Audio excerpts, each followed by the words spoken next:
The film begins with a scene of an egg yolk being injected with a mysterious green fluid, causing the yolk to split and form an identical copy. The scene then shifts to the Hollywood Walk of Fame, highlighting the star of celebrity Elisabeth Sparkle. As time passes, fans who once surrounded the star gradually lose interest and Elisabeth fades into the background. Elisabeth hosts a TV aerobics show called Sparkle It Up. After being unable to use the women's restroom, she enters the men's room where she hides upon hearing someone approaching. While hiding, she overhears the network president, Harvey, discussing plans to fire her now that she has reached 50.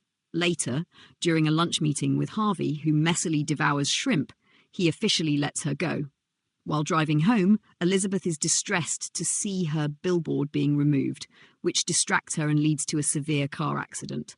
At the doctor's office, a nurse tells her she is a perfect candidate after a checkup, discreetly slipping a flash drive into her jacket pocket. As she leaves, she encounters a man named Fred, who remembers her from high school and still believes she is the most beautiful woman in the world. Though he comes across as overly eager, he gives her his number. Back at home, Elisabeth watches the flash drive's contents, which promote a product called the substance. A voice explains that the substance allows users to experience life as a younger, better version of themselves, alternating between their young and old bodies every 7 days. Initially hesitant, Elisabeth, feeling lonely and nostalgic for her past fame, calls the number provided. She receives an address in response.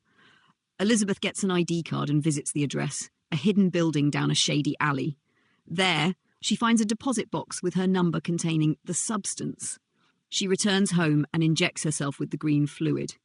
After some time, Elisabeth collapses in pain as a large slit opens on her back. A younger, more beautiful woman emerges from her body. The young woman sews up the wound and applies a stabilizing fluid to herself and the original body to maintain balance. This younger version of Elisabeth adopts the name Sue and quickly lands a position at Elisabeth's old network, impressing Harvey. Sue revels in the attention and enjoys an energetic first week in her new life. However, when she reverts to being Elisabeth, her life remains dull and uneventful, with her only significant activity being a return to the network to retrieve her belongings from Harvey. When Sue returns, her new show is picked up for a full-time slot, with Harvey accommodating her unusual schedule. Sue then builds a hidden room in the bathroom to store Elisabeth's unconscious body. The construction noise prompts an angry neighbour to complain, but when he sees that Sue is a stunning young woman rather than Elisabeth, he awkwardly backs down and unsuccessfully flirts with her. Sue heads out for a night just hours before she needs to switch back. She brings home a guy named Troy to hook up with, but a nosebleed signals that her time has run out. Wanting more time, Sue reuses a stabilizer tube and extracts additional fluid from Elisabeth's body, allowing her to stay with Troy through the night. When Elisabeth wakes up, she notices that her right hand has aged and looks unhealthy due to the extra time spent as Sue. She calls the substance hotline and is told that the effects are irreversible and that she must maintain the balance. The operator reminds her that Sue is not a separate person but still a part of Elisabeth. After receiving her refill kit, Elisabeth visits a diner where she notices an elderly man with a birthmark similar to the nurse who introduced her to the substance. He warns her about the negative effects of the younger self, asking if Sue has begun to eat away at her. Terrified, Elisabeth flees, only to be yelled at by Troy, who is picking up his motorcycle from her building.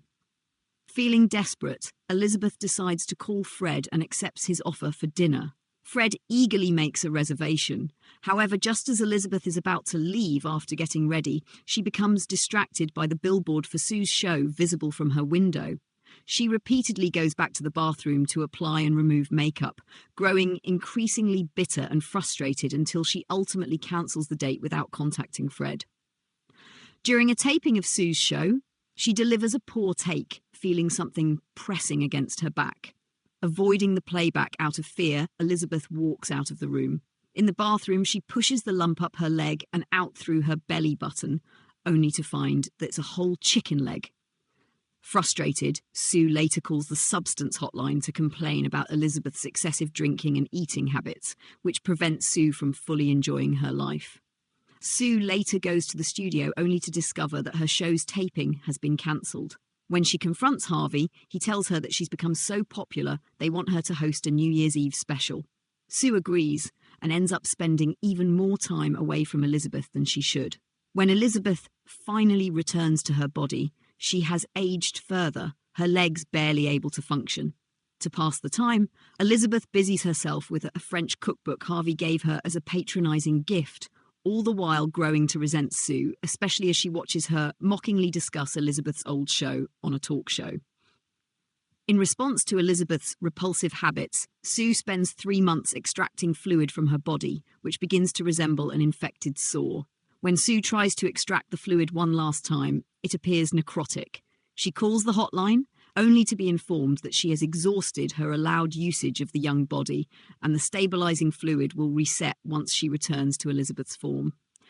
Left with no other choice, Sue transitions back into Elisabeth's body, which has transformed into a grotesque hunchbacked monstrosity. Elisabeth decides to stop using the substance, knowing it won't reverse her deformities but will allow her to live out her life as she is. She prepares a black fluid to inject into Sue's chest, but hesitates before using the entire syringe and withdraws. Sue wakes up, coming face to face with Elisabeth, and in a fit of rage, violently attacks her. Sue repeatedly smashes Elisabeth's face into a mirror and ultimately beats her to death.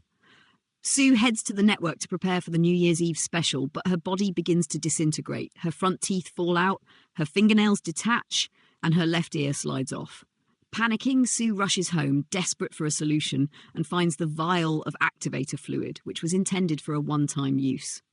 Believing it will restore another young body, she injects herself, but instead it spawns a horrifying creature named Monstrolus Sue, a grotesque amalgamation of limbs, teeth, breasts, and Elisabeth's face, gasping from its back. Monstro goes to the network with a poster of Elisabeth's face taped onto it and stuffed into Sue's dress.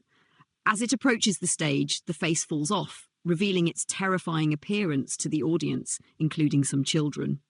Harvey tries to stop Monstro by attacking it with a mic stand, even blowing its head off, but the head regenerates. An arm falls off and sprays the audience with blood, covering the room in gore. Monstro eventually leaves the studio, but collapses, splattering into a mess of flesh. From this mass, Elisabeth's original face emerges attached to a formless body. She crawls toward her Walk of Fame star, gazing up with joy as she imagines sparkles raining down on her. Elisabeth smiles one last time before dissolving into a puddle of goo. By morning, a floor scrubber cleans away the remains, leaving no trace of Elisabeth behind. Okay, using my real voice now. The same thing to accept and learn from the movie is to age graciously, accept age, take it as a gift rather than a curse. Look, we have a time to shine, we do it beautifully. That's it. Our job is done. Death, consider it as the next stage of life, which may not be necessarily materialistic as you want it to be and on planet Earth. So that's the only thing we can say right now. It doesn't mean that you can't look perfect. Look, the obsession is good to look beautiful when you're old, but that doesn't mean you're going to strain your body. Look fit. That should be your main aim. Always be fit. Look better, look fit. Without again straining your body and taking more than your body can handle. So that's the aim. Look fit, be better, eat healthy, good food, good lifestyle, sound habits from the youth. If you're young or middle aged, practice sound habits, and that's it. Looks will follow automatically. Be beautiful in the heart and soul.